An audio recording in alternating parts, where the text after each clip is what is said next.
बिछा देते, फिर चलते तो कुछ समझ में आता। जो बनवास इन्हें विधि दीन्हा, अकस न सुमन में मार्ग कीन्हा। ये ब्रह्मा के ऊपर किसी का नियंत्रण है नहीं, ये ब्रह्मा जो चाहे सो करते हैं। अब भैया समर्थ को नहीं दोष को साईं कौन कहे, लेकिन बड़ा गलत किया ब्रह्मा ने। इतने सुंदर इनको जंगल किसने भेजा, उसका हृदय फट नहीं गया? यही सब कह रहा था, ब्रह्मा ये आपने अच्छा नहीं किया, लेकिन क्या करूं, आप पर तो बस है नहीं, आप तो सबसे बड़े हो।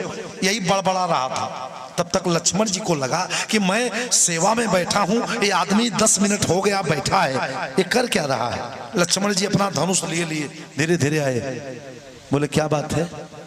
बोले बात कुछ नहीं है, हम यही कह रहे हैं कि इतने सुंदर हैं और ये देवी जी भी इतनी सुंदर हैं और इतने सुंदर हैं, ये इनको जंगल किसने भेज दिया? लगता है विधाता पर, ब्रह्मा पर किसी का बस नहीं है। बड़ा अत्याचार हुआ और विधाता पर किसका बस चलेगा? बार बार विधाता ब्रह्मा कह रहा था। लक्ष्मण जी ने कहा सुनो, तुम इनके बारे में नहीं जानते हो।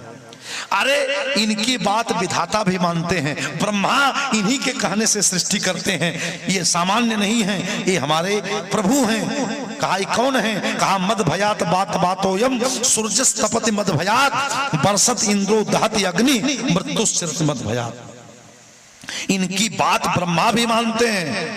केवट ने कहा थी का ब्रह्मा से बड़े हैं?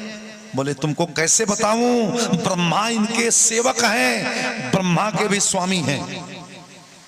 कहा तो ये कौन है? कहा यही जगत नियंता जगदाधार परम पिता परमात्मा ईश्वर परमात्मा है। केवट ने कहा तो भगवान है? ऐसा बोलिए, कम पढ़ा लिखा हूं। बोले हाँ हाँ यही भगवान है।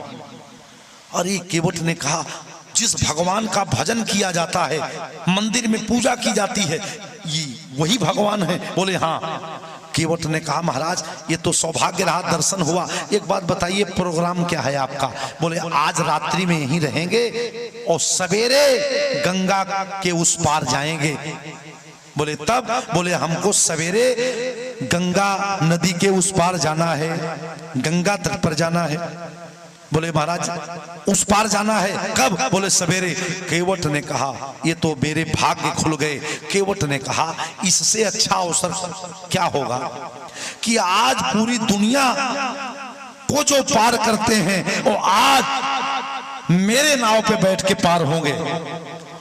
लेकिन केवट ने कहा कि घाट पर कई नौका रहती है और अगर कई नौका रहेगी तो यह बात तो मैं जानता हूं कि ये भगवान है और कोई तो जानता नहीं। अब मान लो अगर सबसे बता दूं तो सभी लोग रहेंगे, मेरा काम ही नहीं होगा और पता लगेगा कि इनको कोई दूसरा नाव में बैठा लेगा।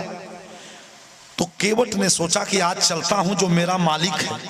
चूंकि केवट की अपनी नौका तो थी नहीं, निषाद राज था, वो हर घाट पे नौका बनवा के दे दिया था केवट को। केवट एक ड्राइवर का काम करता था, जैसे गाड़ी मालिक होते हैं, कई बस चलती है दे देते हैं, ड्राइवर का काम होता है चलाना। उसी प्रकार एक गरीब आदमी है, नौका मिल गई है, चलाता है, जो मजदूरी मिलती है ले जाके अपने निषाद राज को देता है, बदले में उसको वेतन मिलता है।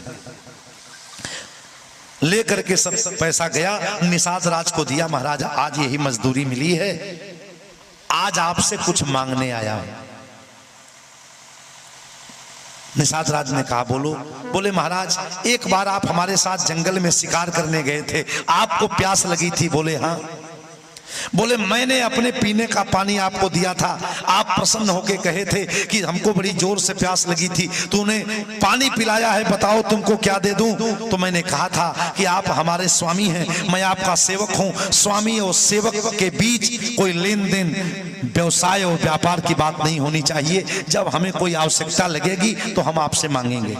आज मैं आपसे कुछ मांगने आया हूं, मेरी एक बात मान लीजिए। आपका एक दिन आर्थिक नुकसान होगा, समझ लीजिएगा कि जो आपका आर्थिक नुकसान हो रहा है वो आप समझ जाना कि हमको दे दिए।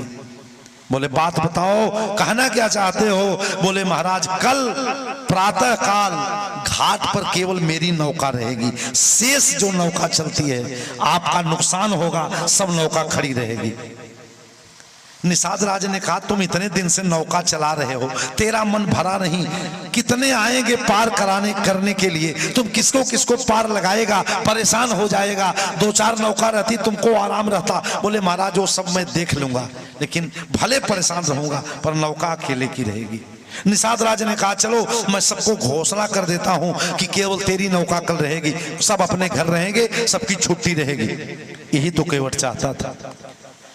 केवट आज 4 बजे भोर में अपनी पत्नी से कहा कि देवी बच्चों को उठा के आज स्नान करा दो और आज जाऊंगा, पहले नौका को धोऊंगा।